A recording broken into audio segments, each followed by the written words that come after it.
तो hello guys, कैसे हैं आप? आपके अपने चैनल एक्सप्लेन फॉर यू में आपका स्वागत है। विज्ञान क्लास 10th बोर्ड एग्जाम का मोस्ट आईएमपी डायग्राम में आज आप लोगों को सिखाने वाला हूं कि आप उसे स्टेप बाय स्टेप धीरे धीरे करके और बहुत आसानी से कैसे बना सकते हैं। और उस क्वेश्चन का नाम है मानव हृदय का नामांकित चित्र बनाइए, यानी कि इंसानों का हृदय कैसा होता है वो मैं आज आपको स्टेप बाय स्टेप बहुत ही आसान तरीके से बनाना सिखाने वाला हूं। तो ले आइए आपकी पेंसिल, रबर और कॉपी और शुरू कीजिए मेरे साथ। तो आप सबसे पहले देख लीजिए कि किस तरीके से स्टेप बाय स्टेप आपको ये डायग्राम बनाना है। इस डायग्राम को बनाने के लिए आपको सबसे पहले एक पाइप जैसा स्ट्रक्चर बना देना है। सिंपल सा इतना बनाना आपको आ ही जाएगा। इस पाइप जैसे स्ट्रक्चर को हम इसकी एक शाखा इस तरीके से आगे बढ़ा देते हैं, जैसे पेड़ की एक शाखा रहती है, और इसका मुंह बना देते हैं गोल। तो हमने क्या क्या किया, एक सीधा पाइप बनाया छोटा सा, और उसका एक इस तरफ हमने शाखा निकाल दी है। इसके बाद आपको ये करना है कि इस शाखा से थोड़ा सा ऊपर जाके एक सी जैसा स्ट्रक्चर लाना है और इस सी जैसे स्ट्रक्चर को यहाँ पे जाके एंड कर देना है।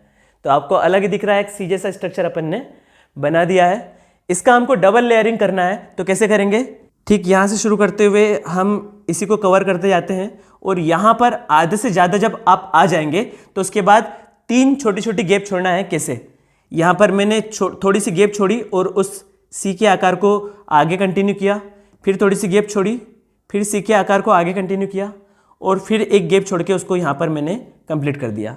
तो आप डायग्राम में साफ साफ 3 गैप छुटी हुई देख पा रहे हैं। एक ये है, एक ये है और एक ये है। इन 3 छोटी गैप में 3 छोटे छोटे से पाइप निकलते हैं। तो मैं उसको आपको बनाकर बता रहा हूँ, जिसको बनाना बहुत ही आसान होगा। इस तरीके से 2-2 रेखाएं अपन को जोड़नी है, और 2-2 रेखाएं जोड़ने के बाद इनके गोल मुंह बना देना है।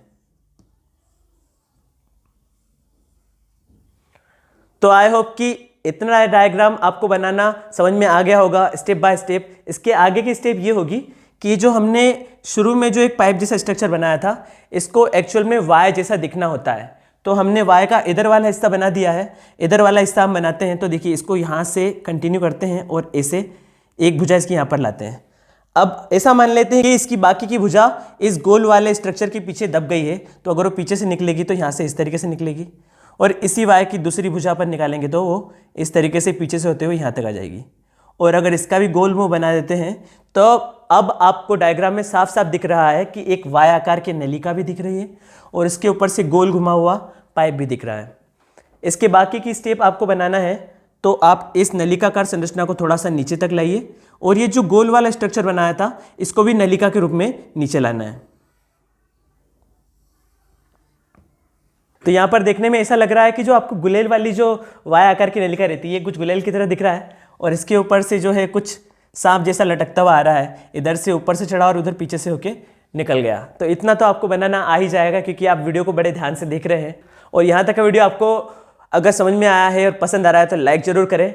और इसके बाद हम देखते हैं कि आगे क्या करना है। इसके बाद आपको यहाँ से डी जैसा एक स्ट्रक्चर बनाना है, या फिर ऐसा मान लेते हैं उल्टे सी जैसा, और उसको इस तरीके से लाके छोड़ देना है। यहाँ से फिर से एक आधे सी जैसा स्ट्रक्चर बनाना है। तो आधा सी हम बना लेते हैं कुछ इस तरीके से, और इसको फिर कोण जैसे यानी कि त्रिकोण जैसे मोड़ते हुए इस वाले हिस्से से, यानी कि पहली वाली नलिका के एक सिरे से जोड़ देते हैं। तो यहाँ पर आप साफ साफ देख सकते हो एक वी जैसा स्ट्रक्चर बन गया है। तो हमने क्या किया, एक सी जैसा स्ट्रक्चर बनाया और नीचे वी जैसा स्ट्रक्चर बना के उसके आखिरी वाले एंड को पहली वाली नलिका से जोड़ दिया है। अब ऐसे ही आपको और करना है। इसके ही समांतर एक रेखा और बनानी है और यहाँ तक लानी है। तो मैंने यहीं से एक रेखा निकाली और यहाँ तक खींच दी है, और इसको भी वी जैसा बना लेते हैं। तो यहाँ पर वी जैसा स्ट्रक्चर आपको फिर से देखने को मिल रहा है। इस वी जैसे स्ट्रक्चर को हम थोड़ा अंदर की तरफ मोड़ते हैं, ताकि हम इसके जैसा एक सी इस तरफ भी बना पाए। तो इसको इतना मोड़ने के बाद जब हम एक और सी इस तरफ बनाते हैं तो कुछ इस तरीके का स्ट्रक्चर बन जाता है।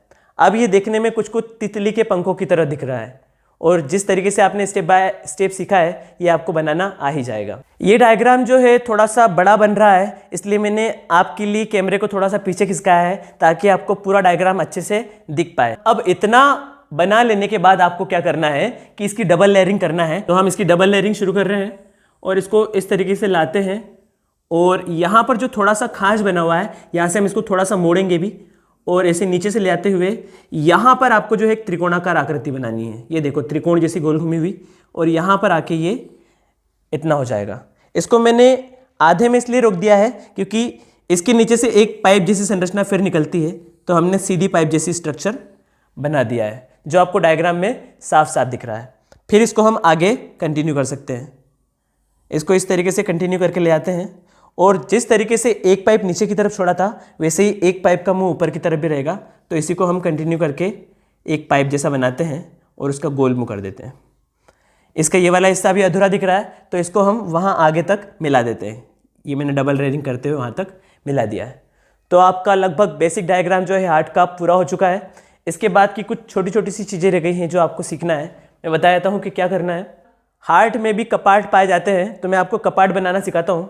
हमने शुरुआत में जो 2 पाइप बनाए थे, इनके भी अपने खुद के कपाट होते हैं, तो उनको आपको इस तरीके से बनाना है।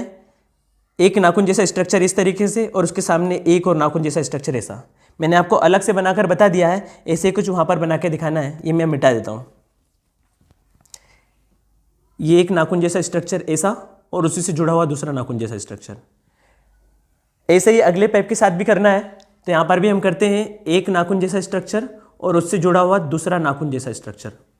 एक्चुअल में इनको हम वॉल्व बोलते हैं, और वॉल्व का मतलब होता है रक्त की दिशा को बनाए रखना, यानी कि रक्त इनमें से एक बार अगर आगे बढ़ गया है तो दोबारा उसी दिशा में नहीं जा पाएगा जिस दिशा से वो आया है। तो वॉल्व का काम होता है एक ही जैसी दिशाएं बनाए रखना। इन वॉल्व के कुछ खास नाम नहीं है, लेकिन जो खास फेमस वाले वॉल्व है अब हम वो बनाने वाले हैं। उन वॉल्व को बनाने का तरीका ये है कि आप आधे चांद जैसा संरचना बनाते जाए। तो मैं आधे चांद जैसी संरचना यहाँ पर बना देता हूँ।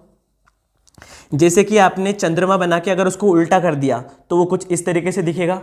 आप इन दोनों में अंतर देख सक रहे हैं। ये चांद जैसा स्ट्रक्चर है और उसको वहाँ पर अपन ने उल्टा कर दिया है।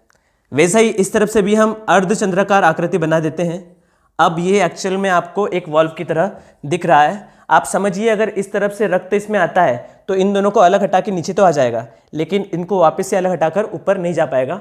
ये कुछ इस तरीके से रहते हैं कि जब इन पे प्रेशर पड़ता है तो इस तरीके से खुल जाते हैं, और प्रेशर जैसे ही खत्म हुआ इस तरीके से बंद हो जाते हैं। अब ब्लड अगर नीचे से वापस ऊपर जाना चाहे तो नहीं जा पाएगा, क्योंकि ये केवल एक ही दिशा में खुलते हैं, ऊपर की तरफ नहीं खुलने वाले हैं। तो ये आपका एक वॉल्व हो गया है, और सेम इसी तरीके का एक वॉल्व उस तरफ बनेगा। तो हम 2 अर्धचंद्राकार आकृति बना देते हैं। एक आकृति ये हो गई और दूसरी आकृति ये हो गई। तो वॉल्व को मैंने जिस तरीके से समझाया है कि एक्चुअल में क्या होते हैं, तो आपको उसका उत्तर मिल चुका है। तो आप मुझे कमेंट करके जरूर बताइए कि क्या वॉल्व के बारे में आपको इतना पहले से ही पता था या नहीं, और अगर आपको अच्छा लगा है तो आप कमेंट करके जरूर बताइए। इसके बाद की स्टेप क्या है, आपको यहाँ से 2 छोटे छोटे पाइप निकाल देने हैं इस तरफ से। ये एक पहला वाला छोटा पाइप और ये दूसरा वाला छोटा पाइप। ये पाइप जो है हृदय से जुड़े हुए हैं, तो इनकी ओपनिंग हम इस तरीके से बता सकते हैं कि इसके अंदर ये इस तरीके से खुलते हैं। ये वाला पाइप इस जगह पे अंदर खुलेगा, और ये वाला पाइप जो है इस तरफ अंदर की ओर खुलेगा।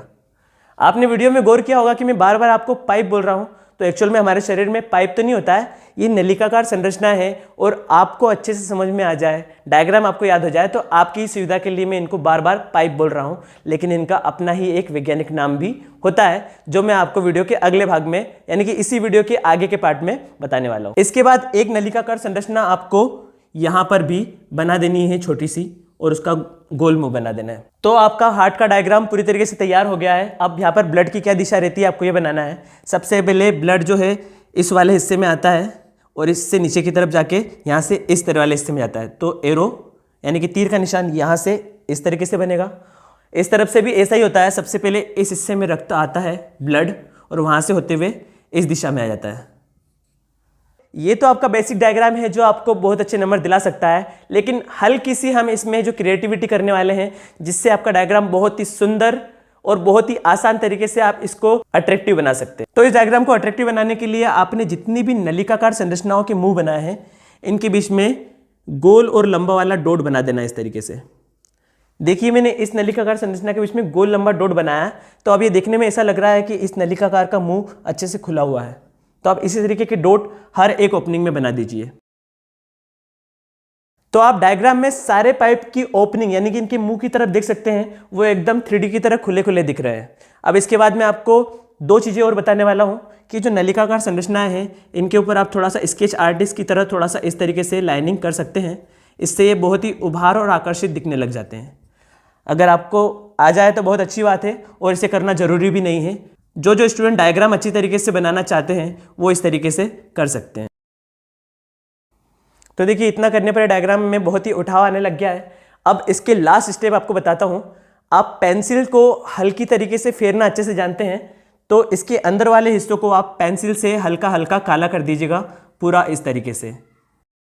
ये हृदय के 4 कक्ष होते हैं, इन चारों कक्षों को आपको पेंसिल से हल्का हल्का पूरी तरीके से काला कर देना है, यानी कि बहुत डार्क ना दिखे, बिल्कुल हल्का हल्का सा काला काला दिखे। तो आई होप कि आप समझ गए होंगे कि पेंसिल से किस तरीके से इसको हल्का हल्का हम अंदर से काला कर सकते हैं। 4 हिस्से हैं, 1 2 3 4। तो यहाँ पर इन्हीं आसान स्टेप्स के साथ आपका डायग्राम तैयार हो गया है। आप कमेंट करके बताइए कि ये डायग्राम आपको कैसा लगा और कितना इजी लगा, और आप जब कॉपी में इसको बना ले तब आप मुझे कमेंट करके जरूर बताइएगा। अब हम सीखते हैं इसके क्या नाम होते हैं। तो दोस्तों, अब हम सीखने वाले हैं कि हृदय के चित्र में या हृदय के डायग्राम में क्या क्या नाम होते हैं जो आपको लिखना जरूरी होता है। तो सबसे पहले आपका आईएमपी होता है कि हृदय में 4 कक्ष होते हैं। मानव हृदय में 4 कक्ष होते हैं, ऊपर के 2 कक्ष और नीचे के 2 कक्ष। हमको यहाँ पर ये ध्यान रखना है कि हृदय वाला व्यक्ति आपकी तरफ दिख रहा है, तो हृदय वाले व्यक्ति के लिए राइट वाला हिस्सा इस तरफ होगा और लेफ्ट वाला हिस्सा उस तरफ होगा। तो इस तरफ वाला कहलाएगा आलिंद। सीधे हाथ की तरफ हम लिख देंगे दायां आलिंद। दोस्तों, ऊपर वाले कक्ष को हम आलिंद कहते हैं, वो सीधे हाथ की तरफ है, इसलिए हम उसे दायां आलिंद कह देंगे। इसी की तरह अगर इसके सामने वाले को देखें तो ये उल्टे हाथ की तरफ है, RHS की तरफ है, तो इसे हम कहेंगे बायां आलिंद। और इंग्लिश में उसे राइट एट्रियम कह देंगे, और बायां आलिंद को इंग्लिश में कह देंगे लेफ्ट एट्रियम। और नीचे वाले कक्षों को दोस्तों हम कहते हैं वेंट्रिकल। तो वेंट्रिकल का हिंदी क्या होगा? तो वेंट्रिकल को हिंदी में निलय कहते हैं। तो इस तरफ वाला निलय कहलाएगा दाया निलय, और उस तरफ का आप समझ ही जाएंगे, उस तरफ का कहलाएगा बाया निलय। तो हमने चारों कक्षों के नाम बता दिए हैं। इन चारों कक्षों के अपने खुद के गेट हैं, जिनको हम वॉल्व के नाम से जानते हैं। तो दाएं तरफ जो वॉल्व होता है उसे हम ट्राइकस्पिड वॉल्व कहते हैं, यानी कि त्रिवलनीय कपाट। 3 वलनों वाला कपाट होता है, इसलिए हमको त्रिवलनीय कपाट लिखना है। और इंग्लिश वाले इसे बोल सकते हैं ट्राइकस्पिड वॉल्व। और इस तरफ का जो कपाट है, जो गेट जैसा स्ट्रक्चर है, उसे हम कह देंगे मिट्रल कपाट। जी हाँ, हम इसको बायां कपाट ना बोलते हुए मिट्रल कपाट बोलेंगे। कुछ स्पेशलिटी है जिसके कारण इसको हम मिट्रल कपाट कहते हैं। आई होप कि आपको ये नाम क्यों लिखे गए हैं ये भी समझ में आ गया होगा और आपको याद भी हो गए होंगे। इसके बाद जो हमने नलिकाकार संरचनाएं बनाने चालू करी थी उनका नाम लिख रहे हैं। ये जो आपने वाय आकार का जो नलिकाकार संरचना बनाया है, इसमें मैं आपको बताया था हूँ कि इसकी दोनों शाखाएं दोनों तरफ के फेफड़ों से जाकर मिलती है, यानी कि हमारे हृदय के इस तरफ भी एक फेफड़ा होता है, उससे ये वाली नलिका जुड़ जाएगी, और दूसरी तरफ वाले फेफड़े से दूसरी नलिका जुड़ जाती है। और फेफड़ों के लिए एक वैज्ञानिक शब्द यूज होता है, इस्तेमाल होता है, उस शब्दों का नाम होता है पल्मोनरी। इन शाखाओं का नाम रहेगा, या फिर इस पूरी नलिका का ही नाम होगा पल्मोनरी महाशिरा। पल्मोनरी महाशिरा इसका नाम इसलिए है, इसका आकार बड़ा है इसलिए हमने इसे महाशिरा कह दिया। और पल्मोनरी इसलिए कहा है क्योंकि जो भी संरचनाएं हमारे फेफड़ों से जुड़ी हुई होती है उसे हम विज्ञान के अकॉर्डिंग पल्मोनरी के नाम से जानते हैं। तो हमारी पल्मोनरी महाशिरा कंप्लीट हो गई है। और ये जो गोल लपेटा हुआ सांप जैसा स्ट्रक्चर दिख रहा है, ये एक्चुअल में हमारी धमनी है, जो हमारे शरीर में हृदय से शुद्ध रक्त को बांटने का काम करती है। तो इसका नाम होगा महाधमनी। बड़ी धमनी है इसलिए इसका नाम है महाधमनी, क्योंकि पूरे शरीर में शुद्ध रक्त को ले जाने का काम यह धमनी करती है। अब हमने यहाँ पर 2 खुले पाइप बनाए हैं। तो दोस्तों, ये जो 2 ओपनिंग दिख रही है आपको, एक ये वाली ओपनिंग ऊपर वाली और एक ओपनिंग नीचे वाली दिख रही है पाइप की, ये नलिका हृदय में अशुद्ध रक्त को लाने का काम करती है। तो इनका नाम है, ऊपर वाली का नाम हो जाएगा शिरस्थ शिरा और नीचे वाली का नाम हो जाएगा अधोशिरा। अधो का मतलब नीचे होता है, तो इसे हम अधोशिरा कह देते हैं। ये शिरस्थ शिरा हो गई और ये अधोशिरा। अब उस तरफ के 2 पाइप छूट गए हैं जिसका हम नाम बता रहे हैं, तो ये भी फेफड़ों से ही जुड़े हुए हैं, इसलिए इनका नाम हो जाएगा पल्मोनरी शिरा। ये शिराएं आकार में बड़ी नहीं है, इसलिए हमने इन्हें महाशिराएं नहीं कहा है, केवल पल्मोनरी शिरा कह दिया है। तो यहाँ पर आपका हृदय का चित्र नामांकित तैयार हो गया है, जिसमें आपको स्टेप बाय स्टेप बनाना भी सिखाया गया है और किस भाग का क्या नाम है और वह नाम उसका क्यों है, ये पूरा एक्सप्लेनेशन के साथ बताया गया है। इसीलिए ये वीडियो आपके लिए काफ़ी लंबी हो गई है, लेकिन इसका उद्देश्य ये है कि आपको एक ही बार में आसानी से याद हो जाए। एंड आई होप आपको समझ में आ भी गया होगा। तो कैसा लगा ये वीडियो आप कमेंट करके जरूर बताइए। और इससे पहले काफ़ी सारे महत्वपूर्ण प्रश्न जिनमें चित्रों के बारे में पूछा जाता है, जैसे तंत्रिका तंत्र, पाचन तंत्र, नेफ्रॉन का चित्र, ये डायग्राम भी हमने यानी कि ये चित्र भी हमने स्टेप बाय स्टेप सरल विधि से बनाना सिखाए हैं। तो आप आई बटन में या वीडियो के डिस्क्रिप्शन में जाकर उन वीडियोस को भी देख सकते हैं, जिनके थ्रू आपको ये डायग्राम बनाना इजीली आ भी जाएंगे और आपको मेन एग्जाम में बहुत अच्छे नंबर मिलने वाले हैं। तो वीडियो को एंड करता हूं और मेरी तरफ से आपकी एग्जाम के लिए आपको ऑल द बेस्ट है। वीडियो पे नया आया तो सब्सक्राइब कीजिए और ज़्यादा से ज़्यादा स्टूडेंट्स तक इस वीडियो को शेयर कीजिए।